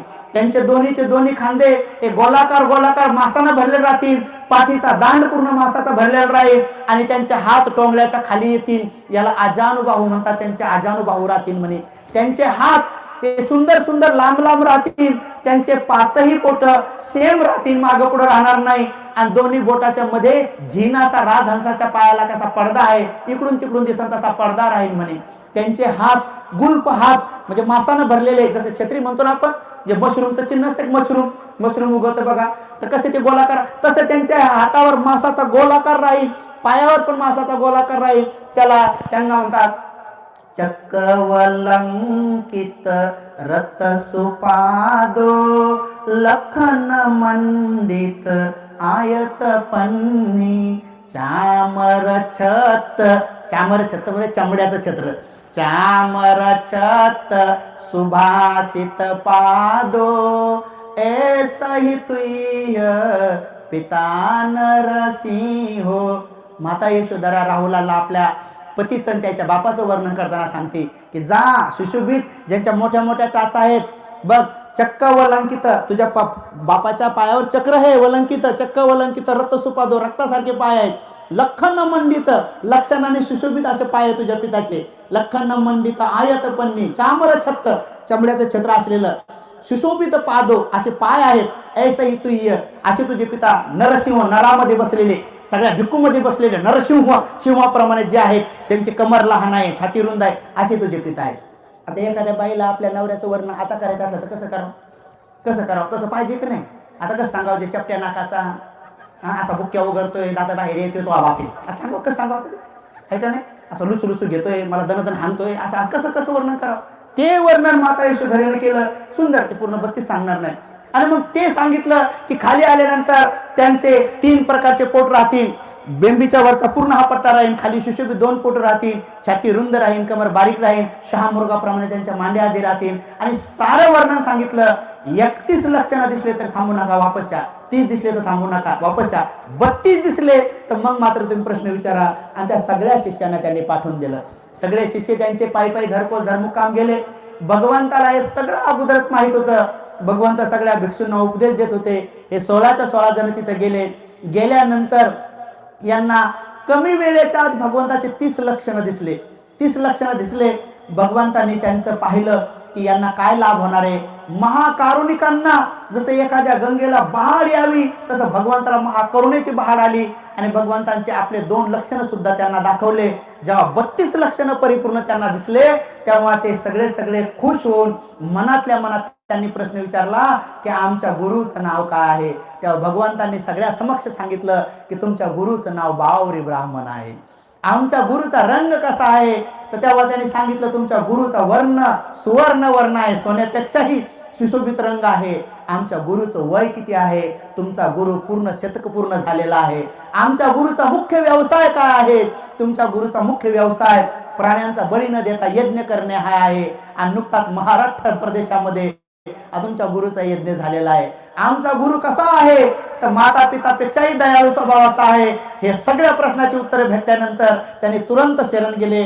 अहो शास्ता, अनुकंपा करा, आम्हाला तुमचं शिष्यत्व द्या. आणि हेही भिक्कवे म्हणून भगवंतांनी त्या सगळ्यांना भिक्षू बनवलं. त्यांना कम्मठान दिलं. 40 कर्मस्थानापैकी कर्मस्थान दिलं. आणि ते ऐकता ऐकता ऐकताच 15 जण तिथंच आरहंत झाले. एक जण आरहंत झाला नाही. एक जण आरहंत झाला नाही. जे बावरी ब्राह्मण होते त्यांचा जो पुतण्या होता तोच आरहंत झाला नाही. बाकी सगळे 15 जण आरहंत झाले. आणि जेव्हा त्या सगळ्यांनी डोळे उघडले तेव्हा त्यांनी सांगितले की भगवान, आमचे गुरु खूप कारुणिक आहेत, त्यांनी आम्हाला शास्त्राचं दर्शन करून दिलं. तेव्हा भगवंतांनी जो झाला नाही, आरहंत झाला नाही, त्याला सांगितलं कारण की तो आरहंत का झाला नाही आणि त्याला वापस पाठवलं. तो त्या प्रदेशामधून, काशीमधून पुन्हा इकडे वापस आला. आणि जेव्हा तो या प्रदेशात आला, इकडं आल्यानंतर मग तेव्हा बावरी ब्राह्मण ती वाट बघतच होता. बावरी ब्राह्मणांना त्या दोघांच्या भेटी इथं झाल्या, पोतनला झाल्या. तेव्हा त्यांनी विचारलं की तू का वापस आला? ते 32 लक्षण आहेत का परिपूर्ण? हो म्हणे, त्यांच्यावर 32 परिपूर्ण लक्षण आहेत. तुम्ही मनात जे जे प्रश्न विचारले त्याचे उत्तर त्यांनी दिले का? हो. असं म्हणल्याबरोबर 100 वर्षाचा तो बावरी ब्राह्मण गुडघ्यावर बसला आणि त्या दिशेला दोन्ही हात जोडले आणि म्हणे, अहो भगवान, मला देखील तुमचा शिष्य म्हणून स्वीकार करा, मला देखील तुमचा शिष्य म्हणून स्वीकार करा. गुडघ्यावर बसून प्रणाम केला. आणि मग यांना विचारला, आता सांग म्हणे की तू का आरहंत झाला नाही? ते भगवंत महाकारुणिक आहेत. तू धम्माची याचना केली नाही का? केली म्हणे, याचना केली. मग तू का आरहंत झाला नाही? कारण जेव्हा ते भगवान सांगत होते की डोळे लावून श्वास पहा, लंबा येतो तर लंबा पहा, छोटा येतो तर छोटा पहा, टाळूपासून संवेदना पहा. ते 15 जण जसं भगवान म्हणत होते तसं करत होते. मी तुमची प्रशंसा करत बसलो होतो. मी असं मनात म्हणत होतो की माझा काका किती भला आहे, माझा काका, माझा गुरु किती चांगला आहे की त्यांनी मला भगवंताकडे पाठवलंय, मला भगवंताच्या दर्शनाला पाठवलंय. जे करायला सांगितलं होतं मी ते करत नव्हतो, मी तुमची प्रशंसा करत बसलो होतो. सेम हे सगळे महाराष्ट्रातले जे बौद्ध आहेत ते असेच आहेत. बाबासाहेबांनी जे करायचं सांगितलंय ते करत नाहीत. फक्त बाबासाहेबाचा विजय असो, तकस्य बोलो जयंतीच्या दिवशी मला बिना टाकतील म्हणलं तर काय होईल? मग ते म्हणणं हिम्मत से बोलो. अरे बापरे, म्हणलं हिम्मत से बोलो. एक जण म्हणे बोलना पडेगा, म्हणजे बोलायचं पडून जातो दारू. आणि इकडून कोण आले, तिकडून कोण आले, जय भीम आले. म्हणलं तुम्ही तर फुल पिऊन आले, गायबच झाले, डबल भेटलेच नाही. पहा, एका लग्नात नवरदेवानं घोड्यावर बसला आणि डीजे लावल्याबरोबर घोडा असा पळाला, नवरदेवाला घेऊन लगेच जंगलातच घ्या. नवरदेव त्याच्या पोटालाच लटकला. आम्ही भलतीची बसलो, नवरी आमच्या बाजूला रडत बसली. हे खरं म्हणजे खरी घडलेली घटना आहे. खरी नवरी अशी रडायची म्हणे, भलतीची मा नवरदेव आणून द्या. आम्ही कुठं आला म्हणलं, घोड्याने पळावला म्हणलं. आता ते घोडा असं पळाला, गुजारलं आणि लगेच डायरेक्ट जाऊन जंगलातच. लोक पाहू बेजार. रात्री 2 वाजता नवरदेव आणला आणि असा भ्याला. त्याला म्हणलं पुढा घोडा लावशील का? म्हणलं आम्ही पुढा घोडा कधी नाही लावणार म्हणे. असा भ्याला, लय भ्याला. त्याच्यामुळे जे लोक घोड्यावर बसले त्याच्याला घाबरतो, कारण कधी ते घोडं पळवत नवरदेवाला काय सांगतात, डीजे वाजलं ते पळून जाते. आजकाल लोक असे उलटे तिलटे कामं करायला लागले, जे करायचं ते नाही करत. म्हणजे बाबासाहेबांनी सांगितलं शिका, संघटित व्हा, संघर्ष करा. तर त्यांचं जीवन वेगळं चाललंय. म्हणून बावरीने सांगितल्याप्रमाणे 15 जण आरहंत झाले. इथं आल्यानंतर मग म्हणे त्या भगवंताने तुला वापस का पाठवलं? तर मग सांगितलं, मला एवढ्यासाठी वापस पाठवलं की तुम्हाला उपदेश द्यायचं सांगितलं. उपदेश देता म्हणता क्षणी बावरी बिचारे हात जोडून म्हणे, ठीक आहे सांगा. तर ते म्हणाले, नाही, मला असं सांगण्यात आलं की तुम्ही खालच्या आसनावर बसावं, मला उंच आसनावर ठेवावं. बावरी ब्राह्मणांनी थोडाही अहंकार, गर्व उत्पन्न केला नाही.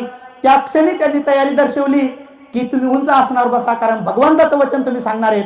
तुम्ही भगवंताचं वचन ऐकून आलात. बघा, ते शिष्य आहे पण बुद्धाचं वचन ऐकल्यामुळे आज ते श्रेष्ठ आहे.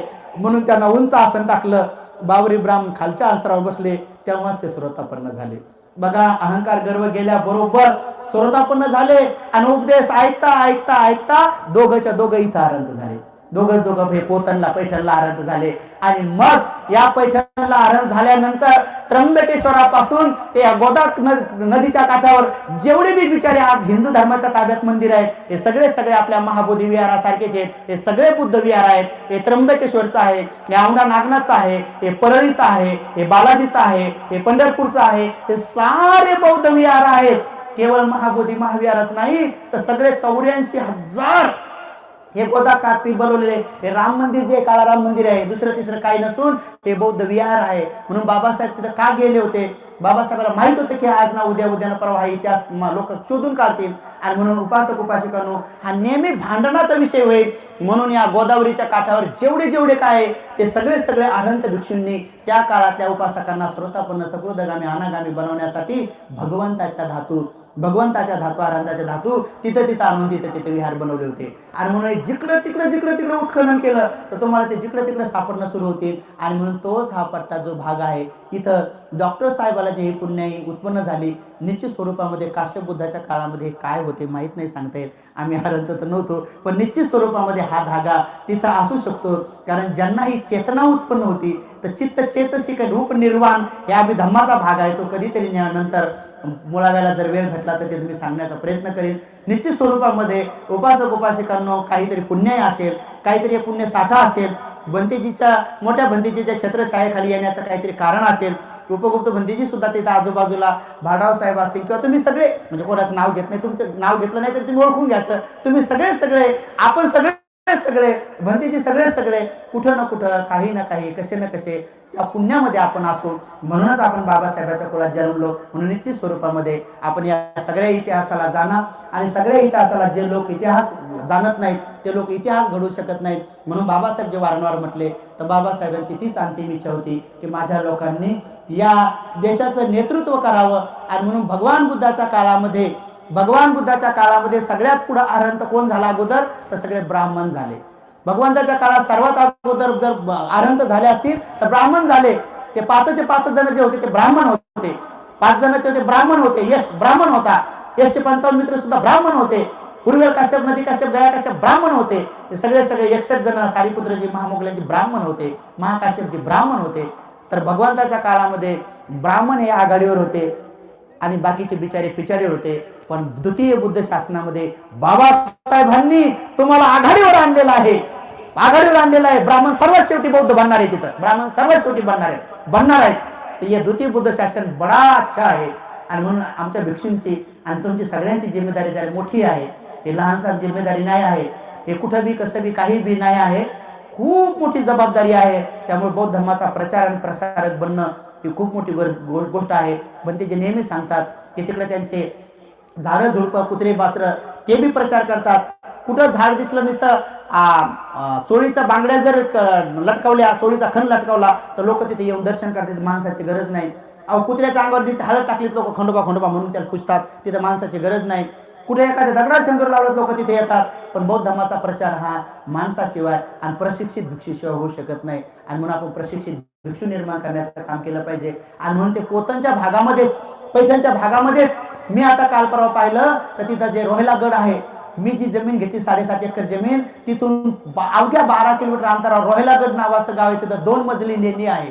सर्वात जास्त लेण्या या अजिंठा वेरूळका म्हणतो त्या तिकडे कमी आहे. सर्वात जास्त लेण्या अजिंठ्याच्या त्या डोंगराकडे आहेत, जिकडे मी 7.5 एकर जमीन घेतली. मी काल परवाच पाहिलं. मी जिथं जमीन घेतली त्याच्या पाठीमागच 4 ठिकाणी लेण्या करण्याचा प्रयत्न केलेला आहे. आणि त्याच्या पलीकडे गेलं तर लेण्याच लेण्या आहेत. आणि सुसीम प्रश्न नावाचा जो ग्रंथ आहे तो एकमेव ग्रंथ भारतात आहे. जसं मिलिंद प्रश्न आहे, त्या सुसीम प्रश्न नावाच्या ग्रंथामध्ये सुंदरसं वर्णन आलेलं आहे. जो आज ना उद्या ना परवा सगळ्या भारताचा इतिहास, एक नवा इतिहास उभा करणं सुसीम ग्रंथामध्ये सांगितलेलं आहे. की बौद्धांचा राजा, शेवटचा राजा बृहद्रथ नाही, तर बौद्धांचा शेवटचा राजा, केळझरचा राजा, धर्मनाग राजा हा बौद्धांचा शेवटचा राजा आहे. त्यांची भद्रशिला महाराणी आहे. आणि आपला राजा शेवटचा इथं असल्यामुळं आणि त्या राज्यामध्ये जेव्हा मुस्लिमांचं आक्रमण झालं, जेव्हा हरभरा सगळं बौद्ध राष्ट्र होतं, तेव्हा मुस्लिमांचं जेव्हा आक्रमण झालं तेव्हा मुस्लिमाने सगळे हरवत हे सगळे हरवत जेव्हा औरंगाबादला आले तेव्हा पैठण पासून 25 किलोमीटर अंतरावर असलेल्या उंच टेकडीवर सुमित्र नावाचे भंतेजी राहत होते. 25 भिक्षूला घेऊन राहत होते. जेव्हा त्यांनी पाहिलं की हा मुस्लिम आक्रमक साधा सुद्धा नाही, हा कुल विध्वंसक आहे, हा नागवंशी कुळाचा नाश करत आहे, जेव्हा त्या भंतेजीने पाहिलं तेव्हा 25 भिक्षूला त्यांनी घेऊन टेकड्यावर बसले आणि म्हणे भिक्षूंनो आपण रातोरात लपत जाऊ आणि आपल्या धर्मनाग राजाला सांगू, राजा हा जो शत्रू आलेला आहे हा कुल विध्वंसक आहे, हा विहार तोडतो, बुद्धाच्या डोळे हिऱ्याच्या आहेत ते काढून नेतो, सोनं काढून नेतो, पण माणसं गर्भवतीला बी मारतो कारण कुल विध्वंसक आहे. याचा घात करण्याचा इरादा वेगळा आहे, पण आपण कुळ वाचवला पाहिजे असं म्हणताच त्या उंच पहाडीवर आक्रमण झालं आणि 25 भिक्षू तिथं मारले गेले. एकमेव सुमित्र भंतेजी वाचले. सुमित्र भंतेजी अमावस्याच्या रात्री केळझरला गेले. एका रात्यात गेले तर नक्की ते आनंद असू शकतात, नक्की तिच्यात वर्णन नाही त्या पुस्तकात तसं, पण ते केळझरला गेले. आणि जेव्हा सकाळ झाली ते केळझरला ते राजाला भेटले. धर्मनाग राजाला म्हणे, राजा तू गाफील का आहेस? गाफील का आहेस? 12 भंते, मी गाफील नाही, मी शत्रूसाठी युद्ध करण्यासाठी सैन्य वाढवलेलं आहे.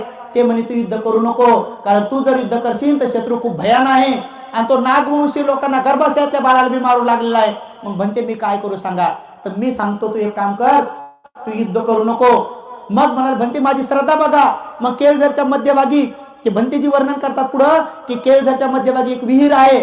त्या विहिरीच्या मध्यभागी गेलं तर खाली एक भुयारामध्ये त्यांनी सुंदरसं विहार बनवलेला आहे. 6 फुटाची सोन्याची मूर्ती आहे आणि तिथं 6 रंगाचा रश्मी निघतो. जे आपल्या घरावर जे झेंडे आहेत ना ते 6 रंगाचे ते रंग तिथं आहे. आजही उत्खनन केलं तर केळझरमध्ये सापडलं. आणि मग त्या राजाला सांगितलं की राजा तू हे सगळं वैभव सोड, तुझ्या नगरीवर 1000 हिऱ्याचं चक्र होतं. केळझरच्या नगरीवर 1000 आऱ्याचं चक्र होतं. खांब सोन्याचे होते, छेद सोन्याचे होतं. एवढं वैभव. भंतेजीच्या सांगण्यानुसार भद्रशिला महाराणी धर्मनाग राजा तयार झाले. त्यांनी ते सगळं वैभव सोडून दिलं आणि सगळ्या प्रजेला सांगितलं की भंतेजी म्हणतात युद्ध करू नका, तुम्ही इथून पळून जा. कारण